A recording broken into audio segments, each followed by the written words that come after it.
For dog owners who have just brought home a new puppy, crate training should be at the top of your to-do list. Here to walk us through the approach to what can seem like a daunting task, Dr. Charles McMillan with Good Vets Atlanta. So good to see you again. Thank you. And of course, our special guest, our service dog, May. Dog in training, I should say. So, Dr. Charles, first things first, why crate and how does it all work? So the general premise behind crate training is that dogs have, or at least should have, a natural aversion to soiling where they live. And so essentially with the crate, it helps them learn to control their bowels and their bladder. And when should you begin this crate training? So as soon as possible. So whenever you purchase a new puppy or adopt a new puppy, you want to get them slowly acclimated to the crate slowly. And if you do it correctly, you should be able to crate train them within 7 to 10 days. I know it's aspirational, it seems kind of daunting, but for sure, if you're consistent, that can take place. Now, May is 12 weeks. When can you start with a puppy? So she's perfect time right now. So she's about 3 months. And so, you know, you want to start as soon as you get home. You want to get a crate that's appropriately sized, and you want her to slowly get acclimated to that crate so that she's comfortable. You want her to organically and voluntarily go to that crate, and then you can begin training as soon as she's comfortable. Now, when you say appropriate crate size, I mean, she's obviously going to become a bigger dog. How do you go about and size it out? So that's one of the biggest mistakes that I see. Owners will get a crate. It's not one size fits all. So if you get a larger crate, you do want to make sure that it has a divider. So she wants to be, you want to make sure that the crate is able for her, allow her to stand up and sit down comfortably and turn around. And as she gets bigger, then you do want to use that divider to expand that crate appropriately. And obviously, I mean, I'm just using her right now as a reference point for size. She's not, you know, indicative of what we're talking about here. Any dog at home we're talking about.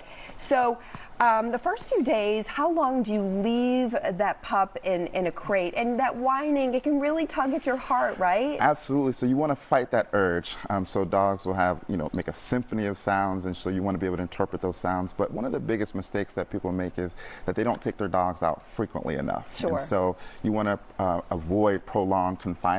And so usually a good rule of thumb is once you first get your puppies, every 2 to 4 hours, you want to take them out. Code words. I have them for my dogs. What do you suggest as far as code words for a crate? So you want to use cue words. So dogs learn by association, so essentially cause and effect. And so once they do something that you want to reward, or they're doing a behavior that you want to repeat itself, then you want to attach that to a word. So crate, stay, sit, let go, go inside, home, rest. And once they do that, then they are associating that word, and eventually, if all things go right, you should be able to say that cue word, and it will trigger a response to them to actually do that response that you want them to do. And consistency, it is so key. Talk to us about that. So that's one of the biggest pitfalls, is consistency. So dogs, just like children, they like routine. And so you want to be consistent. You want to take a journal. You want to make sure that you're taking them out every 2 to 4 hours, depending on the stage and the age of the dog, the size of the dog, but you want to have a routine, so they learn best by routine. Okay, we've all been there. If you've owned a puppy, accidents, how do you handle those? Yeah, so what you don't want to do is you don't want to inappropriately correct them. So accidents are inevitable. Right. And so the good rule of thumb is whenever a puppy has an accident, to assume that it was the fault of us, the fault of the pet parent. And so you want to be consistent, be patient, and just be kind. Positive reinforcement is the way that we recommend training dogs. And so when they make a mistake, or if you catch them in the act, then you want to go ahead and softly take them where they're supposed to urinate or defecate, and then start it all over again. Some encouraging words for those who may feel really overwhelmed by this. Yeah, ultimately it's just be consistent, be calm, be patient, and be kind. And overall, they have that natural tendency to want to please us. They have that natural tendency to fall into routine.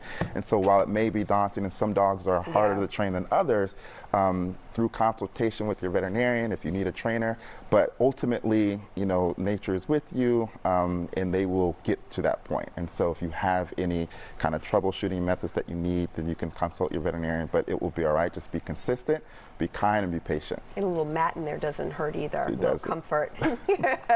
For more on your pet care needs, be sure to stop by one of Good Vets' many locations around the metro Atlanta area. You can find that information on goodvets.com. Or hey, go ahead and follow Dr. Charles McMillan on social media, Instagram at @yourfavoritepetdoc. We'll also share it on our website, fox5atlanta.com. Just look under the Good Day section.